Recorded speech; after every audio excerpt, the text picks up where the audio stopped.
Hello everyone! Welcome to Better Reviews. It's me, Joella. So, for today's video, meron tayo pa product reviews. Yung product na yon is itong Milbusog Sisig ng 7-Eleven.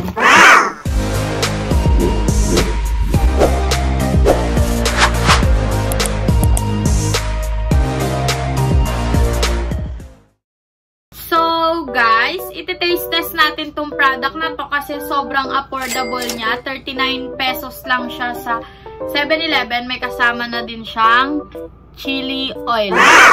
Buksan na natin. So, ito siya guys. Buksan na natin. Ayan siya. Sobrang dami ng ulam niya. Tapos, ayan yung rice. Kita ko siya sa inyo guys. Ito siya. Ilagay natin yung chili oil.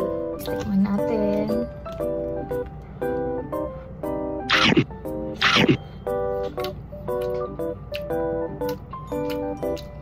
Sarap. Sarap niya guys. Tapos may bits talaga siya ng mga baboy ng sisig. Tsaka, sarap nung nung chili oil nila.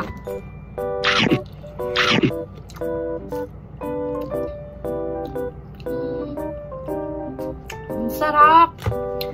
Tsaka ang dami niyang sisig. Parang mas marami yung ulam kesa sa kanin.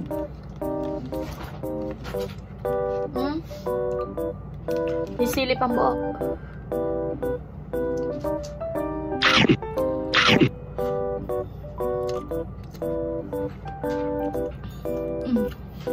Sarap. Ang onti na nung kanin, ang dami pa ng ulam. Ang dami ng ulam eh.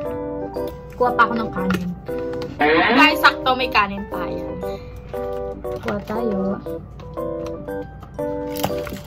Guys, sobrang sarap niya. Tsaka ang affordable niya sa 39 pesos. Talagang yung pagkalasa ng sisig niya. Ang sarap. Tapos may buo-buo talaga siyang baboy. Maglalagay pa ako ng isang chili oil, guys. Kasi nakulangan pa ako. Ang sarap niya eh. Ang sarap ng lasa niya. Alam niyo yung sa choking. Parang ganon. Ayun o.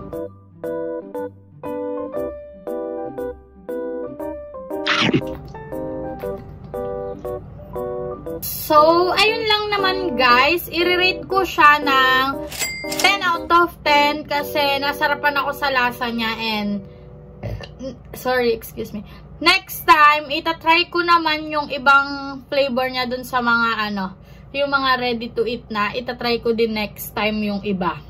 Ayun lang for today's video. I hope you enjoy watching and keep watching always guys. Araw-araw po kaming may upload. And please subscribe to our YouTube channel, Better Reviews. Thank you. Bye-bye.